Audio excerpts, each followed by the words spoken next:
is going on, boys and girls, ladies and gentlemen, cats and dogs? You're listening to another episode of Hardcore Geek Wrestling. And as always, I'm your host, Ryan, a.k.a. Mr. Showtime. And boys and girls, this is where we let loose 45 minutes or less to talk about what we love about the wacky world of professional wrestling. As always, you can check us out right here on the Hardcore Geek Network.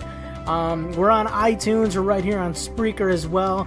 Always, you can go to our website. That's going to be hardcoregeekcast.com. You can find us. You can find the Hardcore Geek Podcast. You can also find Adulting with Friends coming soon to some headphones near you. Guys, I really kind of wanted to talk about more or less what I feel is a trend in the world of professional wrestling, especially in the world of the WWE. So this past Sunday, we got the WWE No Mercy 2017 pay-per-view. It is in the books. And the main event saw the Beast Incarnate, the World Heavyweight Champion, but the Universal Champion, Brock Lesnar, pretty much single-handedly defeat Braun Strowman, out of nowhere. It was kind of crazy. And while this match, at least for myself and a lot of other people, it's been getting a lot of bad talk. You know, it's not really a match that people really want to go back and watch. Let's just say it's not your Savage Steamboat, okay? But the thing is about this match in particular, and I want to focus on this match because the build-up for this match was absolutely phenomenal from start to finish. And this goes back to even the day after WrestleMania when Brock Lesnar had just won the Universal Championship and Braun Strowman had gotten into his face. Now, Braun Strowman, first of all, Brock Lesnar, we know Brock Lesnar is a huge attraction. Former UFC heavyweight champion, NCAA champion, WWE champion, I think it was IWGP champion as well. The guy's an absolute beast, and he's banging Sable. So, there you go. Braun Strowman debuted out of nowhere in 2015 with the Wyatts.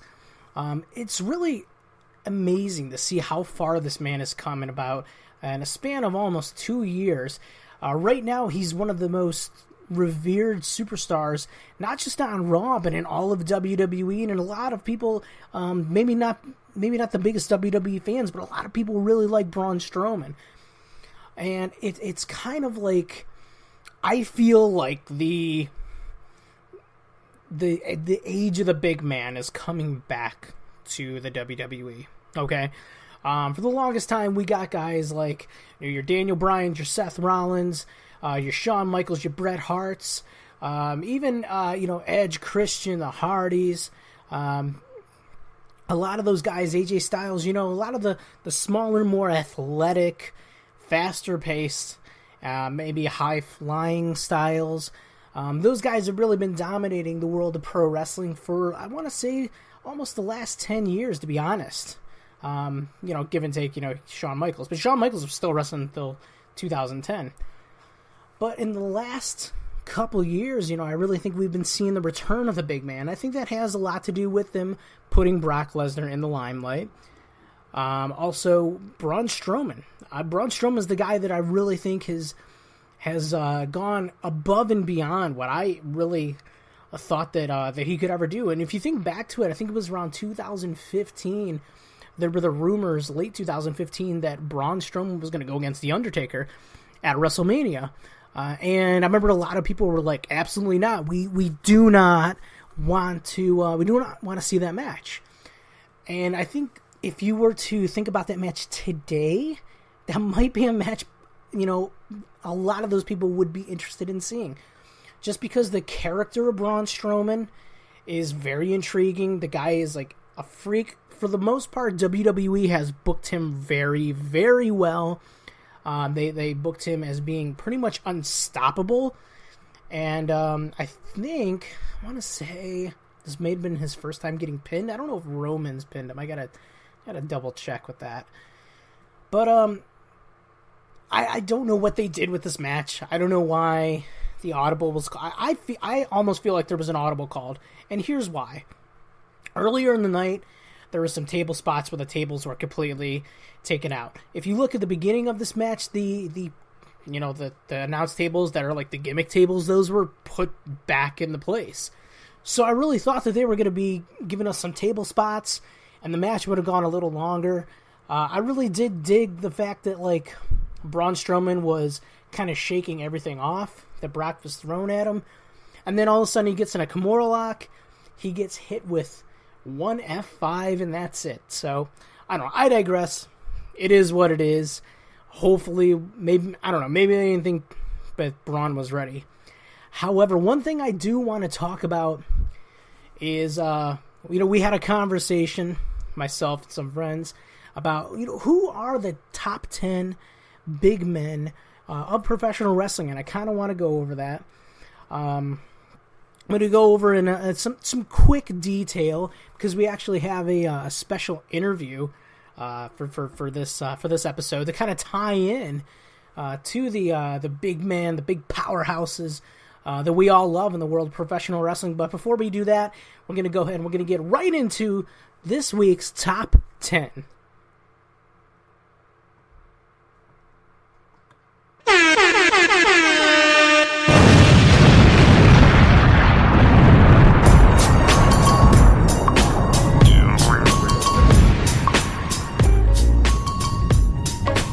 Alright, so let's talk about the top 10 big men of professional wrestling. This is strictly our opinions, guys, so we're going to start off with number 10. We got Abdullah the Butcher. This guy, first of all, the guy is totally scary looking. Almost like a Leatherface, I don't know, like the dude, like, he's hitting people with forks. The dude's covered in blood half the time.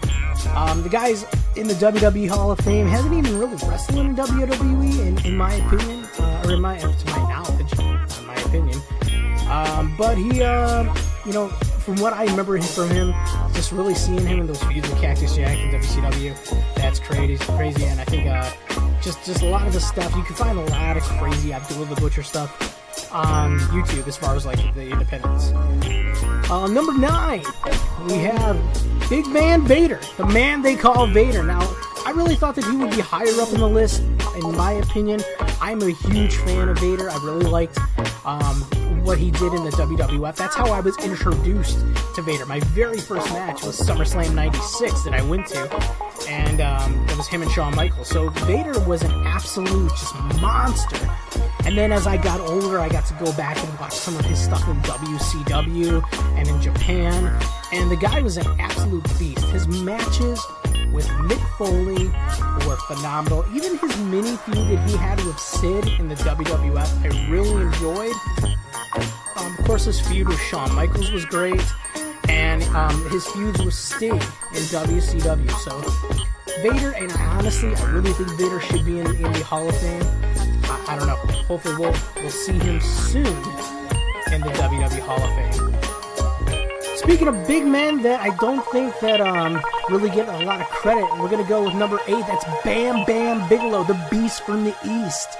First of all, this guy was around in the 1980s through the Hulkamania era, going through the New Generation era. His match of Lawrence Taylor, everybody knows about that from WrestleMania 11.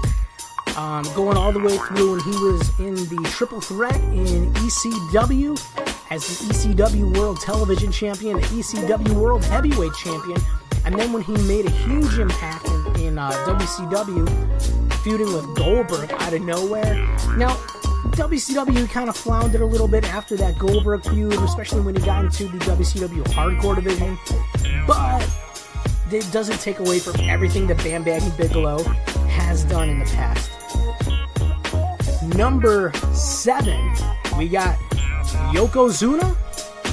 This guy I really thought would be higher in the list as well, but Yokozuna, former 2-time WWF champion, former tag team champion with Owen Hart. This guy was like, he was a monster too, when he came out, and I think it was late 92, and he was going up against Bret Hart at the WrestleMania 9, and the whole feud with him and Hogan, and he was pretty much unstoppable. One thing that might be, honestly, to his detriment, is that unfortunately he couldn't get his weight under control. Unfortunately, Yokozuna did pass away due to this, I believe, in the year 2000. But Yokozuna, when he was a face and he was feuding with Vader, was absolutely amazing. Feuded with Shawn Michaels on and off, his feud with Bret Hart, and of course, his year-long feud with The Undertaker. Those two casket matches, especially the one from my boy Chuck Norris. You gotta love that one. So Yokozuna, number 7. Number 6, the master and the ruler of the world. Some may know him as Psycho Sid, Sid Justice, Sid Vicious, or just plain Sid. But this man is one of the most underrated big men in the world of professional wrestling.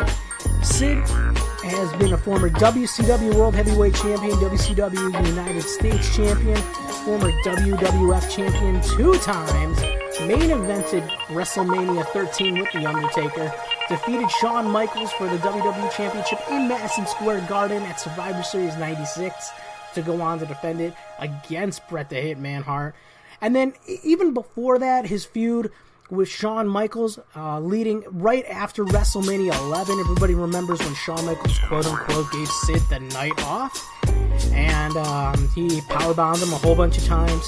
Got in a nice little feud with Kevin Nash, a.k.a. Diesel at the time. Sid, maybe not the best man on the mic, but he was definitely an imposing figure. Psycho Sid, number 6 on the list. Speaking of Kevin Nash, number 5 is Big Sexy Kevin Nash, a.k.a. Big Daddy Cool Diesel. Now, this guy started back in WCW as Oz, moving into the character of Vinny Vegas, which is actually one of my favorite WCW characters. The guy was absolutely hilarious. And then moving to the WWF as Shawn Michaels' bodyguard. From there, in a span of 1 year, Diesel won the Intercontinental Championship, the Tag Team Championship with Shawn Michaels, and then capped it off in 1994 by defeating Bob Backlund for the World Wrestling Federation Championship not at Survivor Series, right after Survivor Series, in Madison Square Garden. One of those rare, unaired, huge title changes. I think it was only like 2 or 3 second match. It was just, I don't know where you can find it anywhere, but from there, his reign as WWF champion, and he defended it against guys like Psycho Sid, guys like Mabel, and then feuding with Bret Hart. Of course, he dropped into Bret Hart. His feud with The Undertaker and Shawn Michaels was absolutely wonderful in 96, leading to him going to WCW, returning to WCW to form the now legendary New World Order with Scott Hall.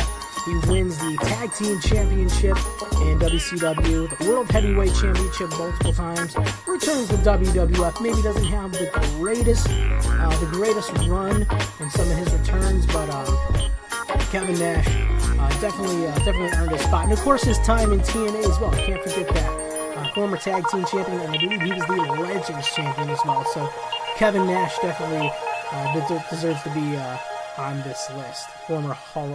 Current Hall of Famer, excuse me.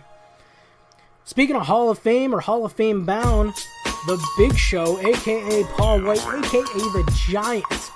So this guy debuted, I believe, in 1995, immediately defeating Hulk Hogan for the WCW World Heavyweight Championship. Now, he kind of had a really weird, weird gimmick at the time. He's the son of Andre the Giant. I don't know if at the time WCW was really just really weird with their whole gimmicks. You know, he was in the Dungeon of Doom. That's when we had like the Yeti and freaking Taskmaster. And I love Kevin Sullivan, but a lot of the characters were really cartoony, and that's what they tried to do with the Giant. However, when he won the WCW Championship back from Ric Flair in 1996, he had a pretty good run before dropping it to Hulk Hogan. Feuded with Hulk Hogan, joined the NWO, left the NWO. Feuded with Kevin Nash. If anybody remembers the infamous powerbomb from Kevin Nash onto the Giant, where damn near broke his neck. It's really sick to watch, even to this day. Now, the one thing about Paul White is that he was huge. He's 7 foot tall, but he's agile as hell. The guy can do missile drop kicks from the top. He's had some weight problems from time to time in his later years. The guy recently got in excellent shape. an amazing match with Braun Strowman, who we were talking about earlier in the show. Of course, he's a former multi-time WWF champion, WWE champion, World Heavyweight champion, Intercontinental champion, U.S. champion, Tag Team champion, and Andre the Giant Memorial Battle Royal winner. Big Show definitely earned his spot on this list, and I really hope that he's going to be in the Hall of Fame when his time comes to retire. Number 3 on the list, we have the Big Red Monster, Big Red Machine, Kane. Now, Glenn Jacobs, this guy, the reason he's so high on this list is because of one thing, that's longevity. When he was on the Indies, I believe he was in, he was USWA as Unabomb. There was another, I think he was the Christmas Creature as well. And then when he was in the WWF as Isaac Yankem DDS. Now, that character really scared me as a kid, to be honest with you. The deranged dentist of Jerry the King Lawler, feuding with Bret the Hitman Hart in 1995. Of course, in 1996, after Kevin Nash and Scott Hall left, he became the infamous Fake Diesel, teaming up with Rick Bogner, who would become the fake Razor Ramon. This gimmick didn't really last too much longer. I want to say maybe a few months. But then, out of nowhere, we heard the rumblings of The Undertaker having a brother, his infamous brother named Kane. And then, of course, at Bad Blood, 1997, the lights go out in the middle of the match. Kane makes his debut, rips the door off the cell, tombstones The Undertaker, and the rest is history. Now, Kane has been a former WWF champion, former World Heavyweight champion, former Intercontinental champion, Tag Team champion. This guy has done it all. From being Corporate Kane to the Demon Kane, he's been able to adapt. He's able to show his comedic chops, and also able to switch it to be the most demonic character on the WWE roster. And now, Glenn Jacobs, the man who portrays Kane, is running for office. So guy is multi-talented. What word I'm looking for? I have no idea. Number 2. Now this might be a little controversial. Okay, now I don't want anybody to bite my head off here, but number 2 is the 8th wonder of the world. It's Andre the Giant. Everybody loves Andre. Okay, I love Andre. You love Andre. Everybody loves Andre. However, I think that for the time that the WWF and professional wrestling was really in the mainstream, Andre didn't really get a lot of time in that spotlight. This is when Hulkamania was going crazy. Of course, this was the whole time where, Andre was the man before Hulk Hogan. And at WrestleMania 3, the quote-unquote passing of the torch, Andre would stick around for a while, wrestling, on and off. Of course, defeating Hulk Hogan in the infamous match on Saturday night's main event with the twin referees, where he won the WWF Championship and immediately sold it to Ted DiBiase, which led us to the WWF Championship tournament at WrestleMania 4. Of course, won by the Macho Man Randy Savage. But after that, he won the Tag Team Championships with Haku. And, of course, Andre was just beloved by everybody, okay? You hear the stories and the legendary stories of Andre drinking 300 cans of beer, and it's just these amazing feats of strength that he can do. Everybody loves Andre the Giant. Of course, he was the first inductee of the WWF Hall of Fame, and, to this day, in 2017, we have the Andre the Giant Memorial Battle Royal. That shows how much Andre the Giant means to not just the WWE, but the world of professional wrestling. Everybody loves Andre. And then number 1, who we have on here, and this, I don't think it's going to be as controversial. It's really hard when you kind of get down to the nitty-gritty here. But number 1, we have the Undertaker, the dead man himself. Mark Calloway has really done it all. He started off in the Indies as the Punisher, and he moved to WCW as Mean Mark Callis before being brought into the WWF, which honestly was given on paper a really silly gimmick. Okay, you're gonna be a zombie, pretty much a zombie Undertaker, and this man owned it. And not only that, but he really got into the character. Just his mannerisms, his facial features, just the way he moved in the ring, made it believable with no matter who he was in the ring with. Okay, his feud with Hulk Hogan was great when he won the title after just 1 year. His feud with Jake the Snake Roberts leading into WrestleMania 8 was absolutely wonderful, especially at this point. This is when The Undertaker turned into a babyface. You can't say enough about The Undertaker. The infamous WrestleMania streak that lasted 21 wins before being defeated by Brock Lesnar. And then, of course, multiple championship wins. Being in the ring with guys from Hulk Hogan all the way to guys like Roman Reigns. The guy has stood the test of time, to the point where The Undertaker has been often referred to as the conscience of the World Wrestling Entertainment, or WWF, whatever you want to call it. Whenever you see The Undertaker, whether it's live, whether it's on TV, you have no choice but to show attention and show respect. Whether he's the dead man, whether he's the American badass, whether he's the big red devil, whether he's the Ministry Undertaker, or whether he's the last outlaw like he is right now, The Undertaker, no matter when he shows up, commands respect from the audience, from the locker room, and from his peers. That's why The Undertaker is number one of the greatest big men in the world of professional wrestling. Now, those are our picks for this category. And of course, guys, you can let us know in the comments. Let us know on Twitter. That's going to be at Geek Podcasts. Just hit us up there. Or you can just do the wrestling one. It's at Geek Wrestling 1. Let us know. Maybe you don't agree with our picks, but that's what we got here for our top 10 greatest big men of professional wrestling. Now, I'm really hoping that guys like Braun Strowman and guys like Big Cass and a lot of these up-and-comers like Lars Sullivan can really continue this trend of these giants and these athletic giants. That's the thing, okay? Because these guys, they're not everyday guys, They're not people that you come across on the street all the time. And I think that it's really important for the world of professional wrestling to really give these guys, a really good spotlight and an opportunity to shine and show everybody what they can do, because that's an attraction. You gotta love the big men. Okay. Speaking of big men, I was at Mega Wrestling's Plan 9 event this past weekend in beautiful Elyria, Ohio. Got there to do some interviews with a lot of the wonderful talent, and I got to watch the whole show from start to finish. It was fantastic. I can't say enough good things about Mega Wrestling.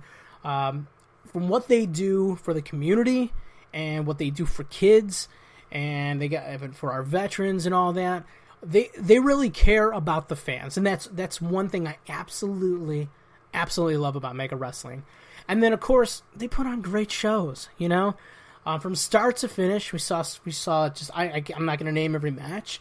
You can go to MegaChampionshipWrestling.com. They have all the results on there. I would definitely urge you to maybe pick up some of the DVDs that they have on for sale. And then if you're going to be close to the Cleveland area, they got some shows coming up on November 11th.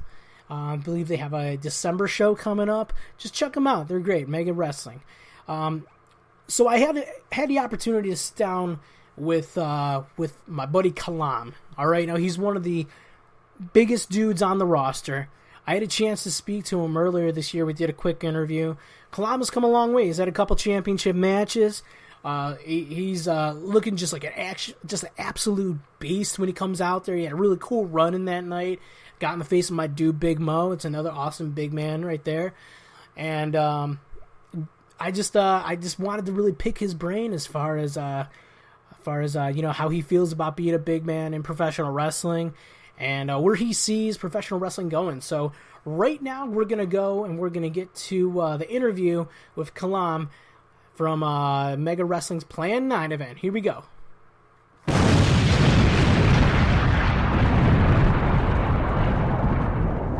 It is a hot one tonight, ladies and gentlemen, in Elyria, Ohio.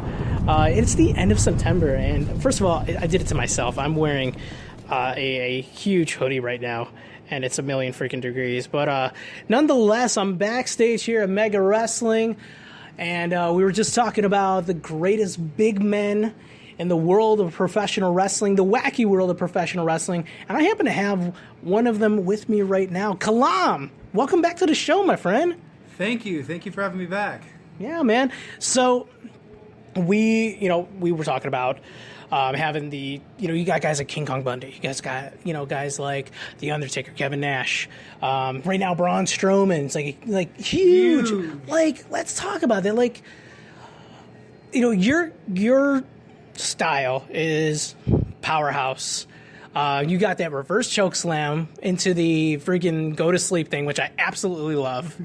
I want to be like, is this on like WWE 2K so I can like make this, because like this is the coolest finisher ever, and it's just like, do you right now you see like we have main events with guys like Lesnar and Joe, Lesnar and Strowman, right? Back in the 80s and the early 90s, we were really in that era of like the big men, like Sid, Danny Spivey, all those guys. Do you see us going back into that, or like what do you feel like that? Especially being like that is kind of like your style. I definitely do think there is an emergence again of the big man. Somewhere I remember Bret Hart, he was talking about it when he was doing a podcast with somebody, and he's like, well, what's wrong with the business now is we don't have any more big men. Because for a while, after guys like that went through, there was no more big men. The business evolved, and now you've got all these small guys that like to do the flips and all that stuff, which, don't get me wrong, I like that stuff. That's cool. I wish I could do some of that stuff. But it's just like, when you see it on every show, and that's all you get to see, it kind of drags. Because then it's just like, oh, well, I've seen that move 5 minutes ago. I need something different. Exactly. So like that being said, like as far as you're having the opportunity to work different styles with different guys on different venues and different shows, as far as moving forward, like do you have like ideas in your head like, oh my God, I want to try this, or like, let me ask you, like, have you encountered anybody bigger than yourself where you're like, oh, I want to kind of see what maybe I'll do a suicide dive on this guy, maybe I'll do a plancha from the top rope to the outside. Is that something you would try, or? Oh, absolutely. As far as finding someone bigger than myself, we actually just got a new trainee at the Mega Training Center. Oh, for real? Who is legit 7 foot tall. Okay. So as he grows and develops in training, it's going to be interesting to see where our paths meet and what we can do in the ring. Okay. But as far as wrestling other big men, I personally haven't got to that stage yet to where I've got to wrestle guys that are of equal size or bigger than me. I mean, I've had my match with Jackson. I've had 2 matches. Yeah, 2 mega title matches. 2 title matches since we last talked. Yeah, the first one was just kind of one of those things where they're just like, hey man, you've been working really hard. I've noticed you've been putting a lot of effort into getting better. So at Rock'em Sock'em Roll'em in June, they were just like, we're going to put you in the ring with Jackson Stone. So what was that like? It's intense. Jackson Stone is really good at what he does, and he takes everything 110%. So I had to step up my game and meet him at that 110% level, which in the end of the day has made my work a whole lot better. Okay. And I'm sure like when you get in the ring with, you have guys like Jackson and, different competitors that you've been with, I can imagine you probably take something away from each match. Anything in particular that you'd like to share? What I took away from that match the first time is Josh is very deceitful. And what I mean by that is he looks really big, but he has a lot of speed to go with that size. Mm-hmm. Like, the first pounce I took from him literally was just out of nowhere. And next thing you know, I'm out on the ground. Like, I'm just like, wow, where did that come from? Like, I just had you down 5 seconds ago. That's crazy. So, with everything being a little bit more, I want to say the spotlight being more on the bigger guys, and I keep going back to Braun Strowman just because, like, For myself, I've always been a fan of I watch like the WCW cruiserweights. I try to defend 205 Live as much as I can. I know it's not the greatest thing in the world. It's gonna be really hard to do. Oh, especially with Enzo. Sorry for any Enzo fans out there. I mean, but that's just me. But I freaking love Braun Strowman. I don't know why. I think I don't know what it was when it was he attacked Roman at the end of a pay-per-view, and that first "I'm not finished with you." We made it into a ringtone for my buddy because he lost, and it's just first of all, WWE. Hold on, let me go on a rant. Where is my "I'm not finished with you" Braun Strowman T-shirt? Exactly. I don't care. Monster Among Men, that's fine, but I'm not finished with you. That's all you need. You don't even need to put his face on there. Just put "I'm not finished with you." I'll make it myself and market it to you guys. I don't know, man. I would gladly buy that shirt. Just saying. Just saying. I know, right? So when you see the spotlight being put on guys like Braun Strowman and, guys, even the Big Show, holy shit, he got standing ovation a couple weeks ago on Raw, and when they did the cage match and all that. Yeah, I mean, I think all that started when Big Show posted a photo on Instagram, and it showed all the progress that he made to lose that weight. I guess a story came out about... It's inspiring. Yeah. He had to lose weight because he was too big, and that's why when you watched him previously, he kind of had a slouch to him. Mm-hmm. He lost all that weight and got himself in shape, and he came back, and it's just holy cow. Big Show's going on 50 years old, and he looks really good for his age. Homie did a freaking flying elbow off the top. Right, and then I think that's another thing that helped big guys get noticed more, is when Braun wrestled Big Show in just the regular match. They went out there and actually were able to showcase that, okay, we can do more than just throw people around. We can actually wrestle. And that's kind of the thing that I want to focus on with my wrestling is I want to prove that as a big guy, I don't have to go out there and just throw you around. If I need to, I can out-wrestle you if I have to. That's sweet. That's sweet. Any surprises for tonight? You don't have to tell me. There's definitely going to be some interest in tonight. Okay. And if you're not here watching now, I encourage you to come to the next event on November 11th. Okay. Because there's just, with everything going on, you never know what's going to happen. Oh my God, I'm so excited. Okay. So I'm going to do a little bit of word association with you before we wrap up. Because I know you have a big night, and I want to hold you in here. And it's hot as hell in this room right now. Yes, it is. It's so hot right now. So this is called 3 Count. We do this from time to time with different wrestlers. It's literally just word association. I come up with all the stuff off the top of my head, so it's probably not going to be that good. Full disclosure, it's probably going to be pretty terrible. But we'll go ahead and start it. 1, 2, 3. Global Force Wrestling. Oof. Okay. That's all we got. I mean, I'm glad to see Global Force Wrestling just for the fact that I'm starting to see guys that I have seen or met in the Desmond business. Xavier. Desmond Xavier, OVO, which was Ohio for Killers on the Indies. Yeah, Laredo Kid was on there for a while. Congo Kong, yeah. So that's pretty cool. I mean, do you does it bug you when people kind of hate on it, or is it wrestling's subjective no matter what? People are, I think, we've talked about this, and I am a pro wrestling fan, and I think that the typical pro wrestling fan hates it, but they love it at the same time. Is that fair to say?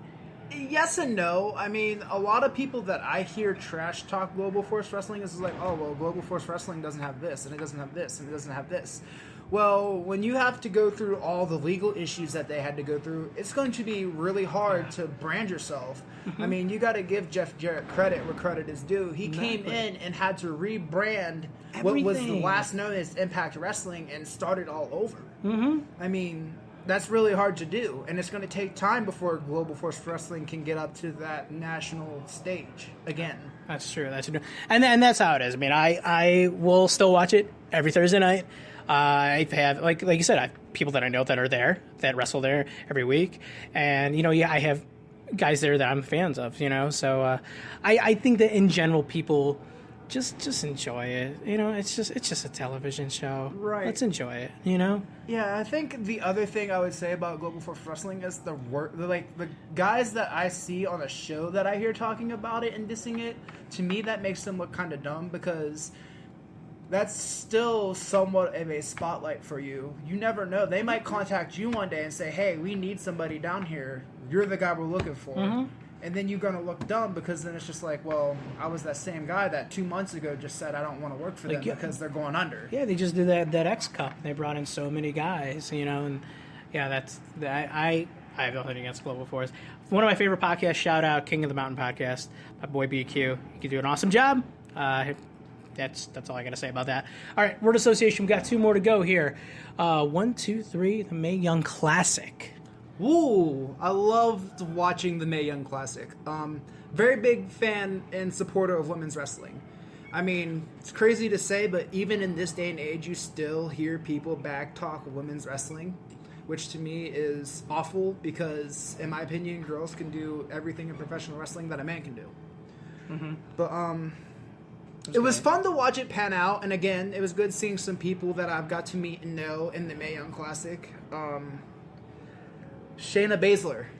Yes. I actually saw her, and me and her talked a little bit about it after they got done filming down there. So it was nice to talk to her about it and ask her about her experience. Too. Like, she's the coolest person. Right, she's so nice. Like, on screen and in the ring, she looks so mean. But then when you're talking to her as a normal person, it's just like, I couldn't think you could be this nice. Yeah, right. That's exactly what I said too. I'm like, I was like so a switch, scared. It just goes. And that's awesome. And I'm really glad to see those girls get showcased. Even though to the point where, and I think it's so long overdue. We finally got a female referee. I think we should get more female referees. Oh, absolutely. Like that blew my mind, and it's something that I don't think it clicked till I saw it. I'm like, oh my god, that's like the coolest thing, Yeah, I've actually seen a few women referees in the Indies. Okay. I work for a promotion called Battle on the Border. Oh, you talked about that, yeah. Yeah, they just recently had a woman referee ref half the show. That's awesome. That's super cool. Super cool. All right, last one here before I let you out of here. New Japan Pro Wrestling or AAA? Definitely New Japan. Definitely New Japan. I say New Japan just for the fact that I like the strong style, smash mouth, hard hitting action they bring.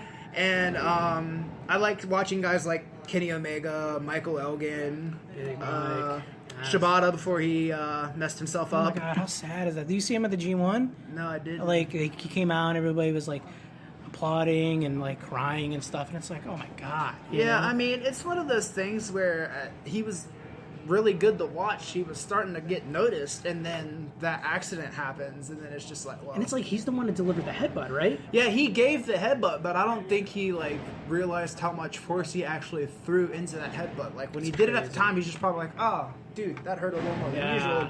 And then after everything played out, he's just like, "Man." Well, shout out to Shibata. Hope you. I want to see him get a full recovery. Just be healthy. Just be healthy. I would love to see you back in the ring. Just be healthy, man. That's all I'm saying. All right. Where can we find you on social media? You can find me on Facebook under my shoot name, Tyreek Kalam. I also have the Kalam page, so please go out and give that a like. I'm actually on Twitter now. You can follow me at Freakzilla7595. Instagram at Freakzilla7595. And I think that's about it. Okay. Awesome. Well, we're going to go and wrap this up. Thank you so much for coming on the show, my friend. Thank you. We just shook hands in case anybody didn't notice that. I don't know.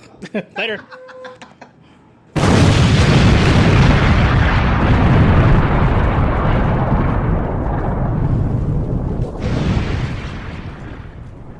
Big thanks to Kalam for coming on the show. Real cool dude. Like I said before, dude looked like a total beast coming out there and wrecking that tag match on Saturday night. You can learn more about Kalam, like you said, all of his social media pages. Go check him out. Go follow him. Check him out in any kind of any promotion near you that he'll be at. He's definitely up and coming, and he's super, super badass. That's going to be pretty much it for the rest of the show today, guys. We're going to be back next Thursday night. We got some more interviews from all the crazy, awesome stars from Mega Wrestling, so don't miss that. As always, you can check us out weekly right here on the Hardcore Geek Network. We're on iTunes, we're on Podbean, we are on Spreaker, but the best place to find us is right on hardcoregeekcast.com. You can find all of our content. Hit us up on Twitter at Geek Wrestling. And that's really all I got, man. It's been a great day, but we're going to go ahead and wrap it up. So for myself, for everybody here at Hardcore Geek, be safe, love one another, and have a good night.